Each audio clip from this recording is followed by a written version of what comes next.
What chess openings should I avoid to prevent a cramped position? Imagine trying to dance in a tiny room where your moves are restricted. That's what a cramped position feels like in chess.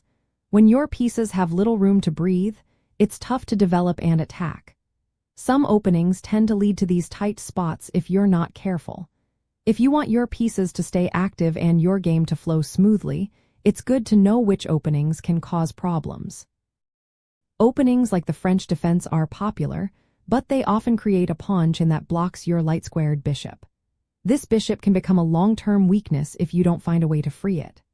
The pawn structure with pawns on e6 and d5 can also limit your other pieces, making it hard to develop them early. Similarly, the Caro-Kann defense, which starts with pawn moves on e4 and c6, can lead to a similar situation. The pawns on c6 and d5 can block your light-squared bishop and restrict your pieces' movement. The closed Sicilian is another example. When white plays d3 and g3, it often results in a closed center.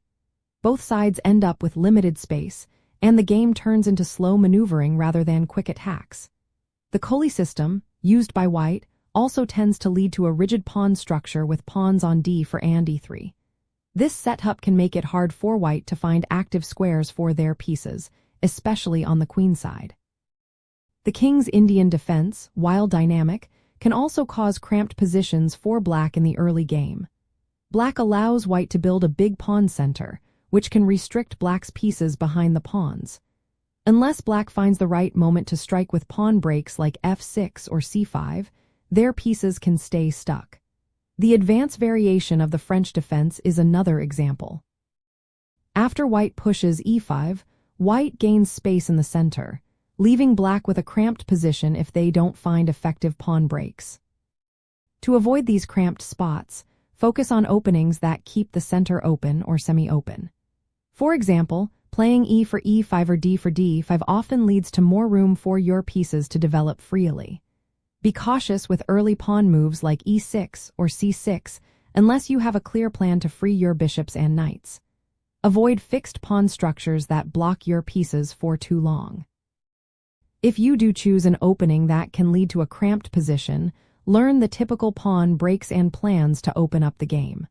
For instance, in the French defense, black often looks for c5 or f6 to free their pieces. In the end, picking openings that promote piece activity and control the center helps you stay flexible. It's all about keeping your pieces mobile and ready to respond.